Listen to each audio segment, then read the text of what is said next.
Hello students, today we are going to do practice of objective type question of final goods and intermediate goods और उसके बाद stock and flow उसके objective type question की practice करेंगे। तो उससे पहले मैं आपको फटाफट थोड़ा सा रिकॉल करवाना चाहूँगी कि जो फाइनल गुड्स और इंटरमीडिएट गुड्स होती क्या है। ठीक है, goods two type, final goods और इंटरमीडिएट गुड्स। फाइनल गुड्स आगे फिर दो प्रकार के हैं, कंज्यूमर गुड्स और कैपिटल गुड्स। ठीक है, क्लियर। अगर आपको पूरी डिटेल में लेक्चर मेरे यूट्यूब चैनल पे आपको अवेलेबल है। क्लियर, हल्का सा जस्ट आपको रिकॉल करवाऊंगी। यानी कि फाइनल गुड्स क्या होती हैं, वो जो फाइनल गुड्स होती हैं ईदर यूज फॉर कंजम्पशन, या तो आप उसको कंजम्पशन के लिए यूज कर रहे हो या फॉर इन्वेस्टमेंट। यानी कि या तो फिर ये कंजम्पशन और इन्वेस्टमेंट, यानी कि जैसे कि मैंने कोई मिल्क की कंजम्पशन करनी है, कुछ भी चीज़ है कंज्यूम करनी है, तो that is consumer consumption goods. ठीक है ना। और इन्वेस्टमेंट, मैंने कोई मशीन या कार परचेज की, दैट इज इन्वेस्टमेंट। ठीक है, यानी कि फाइनल गुड्स आपको जो इधर यूज फॉर कंजम्पशन या फिर इन्वेस्टमेंट। यहाँ पे एग्जांपल हम ले सकते हो जैसे कि मिल्क, शुगर जो हम डायरेक्ट उसी समय कंज्यूम कर रहे हैं, और इन्वेस्टमेंट कोई भी कार वगैरह या मशीनरी। क्लियर। ऐसे ही इंटरमीडिएट गुड्स होती हैं are those goods which are, मतलब उसकी भी फर्दर प्रोडक्शन होनी है, are use for either for further production. जैसे उसकी या तो फर्दर प्रोडक्शन होनी है उनके साथ से, या वो उसकी भी रीसेल, उसको हमने दोबारा रीसेल करना है। ठीक है, जैसे कि फर्दर प्रोडक्शन यानी कि कोल है, कोई भी रॉ मटेरियल अभी यूज करते हो तो फर्दर प्रोडक्शन के लिए यूज कर रहे हो ना, दैट इज इंटरमीडिएट गुड्स। अगर यही मिल्क शॉपकीपर मतलब खरीद रहा है, शॉपकीपर उसके आगे उसको सेल करना है, तो दैट इज उसको यानी कि भी रीसेल करना है उसको, दैट इज इंटरमीडिएट गुड्स। इधर भी मिल्क था, अगर हाउस होल्ड उसको परचेज कर रहा है, दैट इज कंज्यूमर गुड। अगर उसी गुड को शॉपकीपर परचेज कर रहा है फर्दर सेल के लिए, यानी कि उसमें भी रीसेल के लिए उसमें भी वैल्यू ऐड होनी है, तो दैट इज इंटरमीडिएट गुड्स। ठीक है, यानी कि यहाँ से आपको ये पॉइंट क्लियर होता है कि same good can be final और same good can be intermediate goods. यानी कि जैसे मिल्क है, मिल्क यहाँ पे भी आ रहा है, मिल्क यहाँ पे भी आ रहा है, यानी कि अगर हाउस होल्ड द्वारा परचेज किया जाता है दैट इज कंज्यूमर गुड, वो फाइनल गुड है उसकी। और इधर आ रहा है बेकरी के द्वारा या शॉपकीपर को रीसेल करनी है, तो दैट इज इंटरमीडिएट गुड। यानी कि same good can be final और same goods can be intermediate. It depend किस पे करता है, नेचर ऑफ यूज, उसकी नेचर ऑफ यूज पे डिपेंड करता है कि गुड नेचर ऑफ यूज, कि कैसे यूज कर रहे हैं गुड को। क्लियर। फिर आपके पास है प्रोडक्शन बाउंड्री, इसने प्रोडक्शन बाउंड्री को क्रॉस कर लिया है, फाइनल है गुड, रेडी टू यूज है, ये उसके विद इन प्रोडक्शन बाउंड्री है। ठीक है, विद इन उसके अंदर है, उसकी प्रोडक्शन हो रही है। वैल्यू एडिशन, फाइनल गुड में कभी कोई वैल्यू एडिशन नहीं होनी, फाइनल है, नो एडिशन है इसमें। ठीक है ना, अब इसमें कोई और नो एडिशन। इंटरमीडिएट गुड्स में एडिशन होनी है, ठीक है, उसको भी रेडी होना है। डिमांड, वो जो फाइनल गुड्स है इसकी डायरेक्ट डिमांड है, जब हमें कुछ चीज चाहिए उसको हम एज इट इज यूज कर रहे हैं, दैट इज डायरेक्ट, उसने हमारी डिमांड्स को डायरेक्ट सेटिस्फाई कर दिया। और इसमें जो इंटरमीडिएट गुड्स हैं डिराइव्ड, DERIVED, डिराइव्ड डिमांड है। इंटरमीडिएट गुड्स के हैं डिराइव्ड, यानी कि इनकी मदद से हमने अपनी डिमांड को सेटिस्फाई करना है।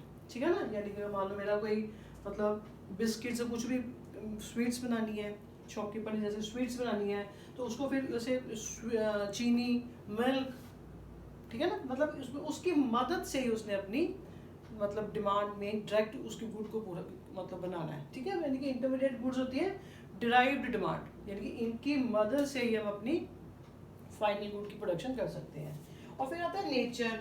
ठीक है, नेचर में आपके पास आता है जब भी अपने को कैलकुलेशन करते हो डोमेस्टिक इनकम, ठीक है ना, यानी कि NDP एट FC या NNP at FC, domestic income, national income, जब भी आपने काउंट करनी है तो फाइनल गुड्स की वैल्यू को ऐड किया जाता है। ठीक है ना, इसमें हम ऐड नहीं करते इन गुड्स को, क्यों? बिकॉज अगर इसको ऐड करेंगे तो डबल काउंटिंग की प्रॉब्लम आती है। क्लियर। और फिर आपके पास इसकी एग्जांपल वो मैंने आपको बता ही दिया है, मिल्क, कार, उधर भी कोई भी एग्जांपल ले लो आप चाहे। ठीक है, कोल है, कुछ भी चीज़ एग्जांपल ले सकते हो, फर्दर प्रोडक्शन में जो भी रॉ मटेरियल यूज होता है या कोई भी गुड ऐसी कुछ जिसको हमने आगे रीसेल करना है, ठीक है। ये तो आपको मैंने डिटेल में सिर्फ थोड़ा सा हल्का सा ब्रीफ में दिया है। तो एक असाइनमेंट्स है जिसका मैंने आपको लिंक डिस्क्रिप्शन बॉक्स में लिंक प्रोवाइड किया है। तो जस्ट एक बार थोड़ा सा आपको मैं फटाफट इसके क्वेश्चन को थोड़ा सा डिटेल में बताना चाहूँगी। जैसे कि फर्स्ट क्वेश्चन आपके पास आ रहा है कि एक फर्म है, ठीक है, firm services of chartered accountant hire करती है, firm service of chartered accountant, उसको पे करती है, ठीक है, पे फी करती है चार्टर्ड अकाउंटेंट को। तो पूछ रहे हैं कि payment of fees is intermediate goods या फाइनल एक्सपेंडिचर आ रहा है उसका, यानी कि ये इंटरमीडिएट कंजम्पशन आएगी उसकी फर्म की, इंटरमीडिएट, ठीक है, यानी कि जो भी उसने फीस पे किया है चार्टर्ड अकाउंटेंट को hire for his services, that is intermediate. Clear. फिर आपके पास आ रहा है purchase of refrigerator by a chemist, chemist purchase कर रहा है रेफ्रिजरेटर को, कहता है कि फाइनल कंजम्पशन है, इंटरमीडिएट कंजम्पशन है, ये फाइनल इन्वेस्टमेंट है। और भी ऑप्शन है, मुझे मेन ऑप्शन आपको 4 ऑप्शन आएगी, मेन ऑप्शन को बोल रही हूँ। यानी कि कोई भी रेफ्रिजरेटर परचेज किया जाता है केमिस्ट के द्वारा, मतलब कर रहा है, तो वो उसकी फाइनल इन्वेस्टमेंट है। क्लियर है, इंटरमीडिएट नहीं है, फाइनल इन्वेस्टमेंट है। फिर आपके पास क्वेश्चन आ रहा है कि ना फाइनल गुड्स सिर्फ आर यूज्ड बाय कंज्यूमर या फर्म्स फॉर फाइनल इन्वेस्टमेंट, या बोथ है या नन, यानी कि जो फाइनल गुड्स है आर यूज्ड बाय कंज्यूमर है या फर्म्स फॉर फाइनल इन्वेस्टमेंट। तीसरा ऑप्शन दे रहा है बोथ, यानी कि जो आपकी फाइनल गुड्स हैं कंज्यूमर द्वारा भी यूज की जाती हैं और फर्म्स द्वारा भी, ठीक है ना, फॉर फाइनल इन्वेस्टमेंट, यानी कि बोथ, दोनों ऑप्शन आएंगे इसमें, A and B. Clear, C is the answer. फिर आपके पास आ रहा है कार, कह रहा है car purchased bye taxi operator, एक कार टैक्सी ऑपरेटर चलाने के लिए उसने कार परचेज की, क्या ये इंटरमीडिएट गुड है, फाइनल गुड है कि कैपिटल गुड है। देखो ये कैपिटल गुड भी है, ठीक है, और ये फाइनल गुड भी है, दैट इज ऑप्शन आएगी। फिर जो भी ऑप्शन आपके पास आ रही है both A and C. Clear, ये सारा आपको मैंने लिंक में असाइनमेंट प्रोवाइड की है। फिर आपके पास ऐसे बीच बीच में क्वेश्चन मैं आपको बता देती हूँ, कह रहा है which among of the following is a capital good, कह रहा है car used by as taxi, car को यूज कर रहे हो एज ए टैक्सी, क्या वो कैपिटल गुड है। फिर रेफ्रिजरेटर, ठीक है, इन ए होटल, ये क्या है, तो मतलब पूछ रहा है कि कैपिटल गुड है, यस कैपिटल गुड है। टैक्सी भी कार यूज्ड एज टैक्सी, उसने इन्वेस्टमेंट की है, कैपिटल गुड है उसके लिए। रेफ्रिजरेटर इन ए होटल, फाइनल मतलब उसके लिए कैपिटल गुड है ये। क्लियर, यानी इसमें दोनों आएंगे option both A and B. फिर आपके पास पूछा जा रहा है कि कह रहा है कि मतलब आइडेंटिफाई करना है आपने कि अगर किसी को ट्रांसफर इनकम है कि क्या है, रिटायरमेंट पेंशन है, रिटायरमेंट पेंशन कब होती है, जब उसने काम किया तभी उसको रिटायरमेंट पेंशन मिली। डिविडेंड जो प्रॉफिट का ही पार्ट है। Gift received by employ from his employer, ये भी उसके काम के बदले में मिल रहा है। तो कह रहे हैं इसमें से ट्रांसफर इनकम कौन सी है, कोई भी नहीं है, बिकॉज ट्रांसफर इनकम होती है जो हमें विदाउट रेंडिंग एनी सर्विसेज मिलती है, तो ये इसमें से फिर नन, यानी कि कोई भी हमारी ट्रांसफर इनकम नहीं है। क्लियर, ऐसे ही आपको आ रहा है कि कह रहा है कैपिटल एंड इन्वेस्टमेंट, ये आपको चलो स्टॉक एंड फ्लो में भी बाद में बताती हूँ मैं। फिर आपके पास आ रहा है जैसे कि bonus is a dash, bonus क्या है, और अनएम्प्लॉयमेंट अलाउंस इज ए क्या है, bonus is a factor income है, हमें अपने काम के बदले में मिल रही है। अनएम्प्लॉयमेंट क्या है, बिना काम के मिल रही है, तो वो ट्रांसफर इनकम है। एक और बात देखो ध्यान से, कहते हैं loss of value of fixed asset का लॉस हो रहा है when in use is called, जब हम मशीनरी को यूज कर रहे हैं तो उसकी लॉस ऑफ वैल्यू हुई है, that is depreciation. Loss of value हो रही है जब आप उसको यूज कर रहे हो, दैट इज डेप्रिसिएशन। अगर loss of value fix asset हो रही है जो वो यूज में नहीं है, दैट इज कैपिटल लॉस। ठीक है, कैपिटल लॉस और डेप्रिसिएशन में फर्क है। डेप्रिसिएशन जब आप मशीनरी को यूज करोगे, वो कैपिटल लॉस अचानक होगी, कोई भी अर्थक्वेक आ गया, मशीन का लॉस होगा, दैट इज कैपिटल लॉस।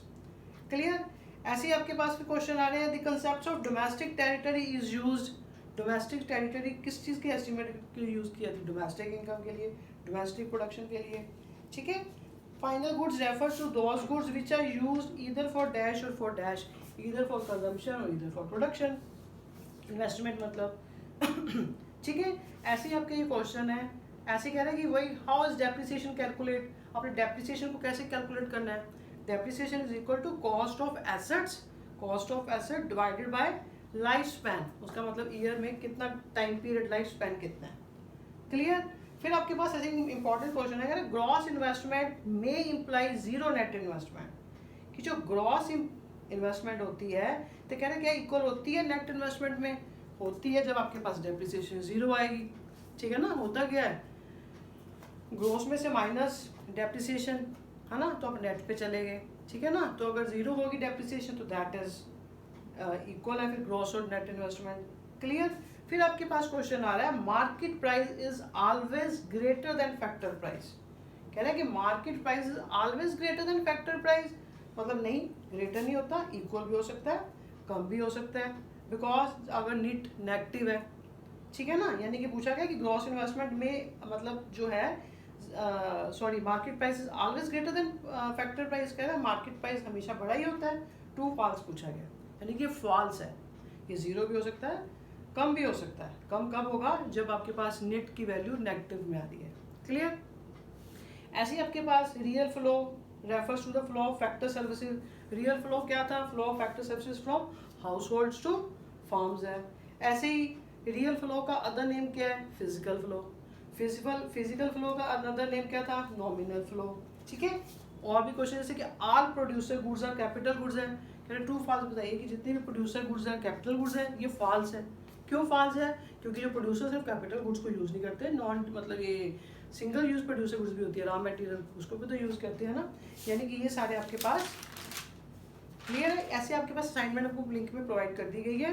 और दूसरा आपके पास आ रहा है कि स्टॉक एंड फ्लो के बारे में। स्टॉक क्या था, दोनों वेरिएबल क्या है, stock which can be measured eight a particular point of time, जिसको आप पर्टिकुलर पॉइंट ऑफ टाइम के ऊपर मेजर कर सकते हो, पर्टिकुलर पॉइंट ऑफ टाइम, जैसे कि दे दिया ऑन 31 बैलेंस शीट है, या बैंक में डिपॉजिट इस डेट पे कितना है, कंट्री की पॉपुलेशन कितनी है, ठीक है, on particular point, at a particular point, यानी कि आप कह सकते हो वेल्थ, ठीक है, वेल्थ, कैपिटल, मनी सप्लाई, याद रखना money supply is a stock concept, money supply, बच्चे सप्लाई के कारण कंफ्यूज हो जाते हैं, फ्लो लिख देते हैं एक्सेट्रा, ये सारे आपके पास एग्जांपल हैं उसकी स्टॉक की, ठीक है, which can be made at a particular point of time है। और एक बात याद रखना है कि इसमें एक स्टैटिक, स्टॉक एक स्टैटिक कंसेप्ट है, स्टैटिक यानी कि मान लीजिए डिस्टेंस है लुधियाना टू दिल्ली, जो डिस्टेंस है ये स्टैटिक कंसेप्ट ऐसे ही रहेगा ना, दैट इज फिर डिस्टेंस फ्रॉम कोई भी सिटी से सिटी है,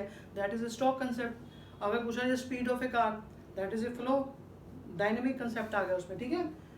स्टॉक क्लियर। फ्लो होता है which can be measured during a period of time, over A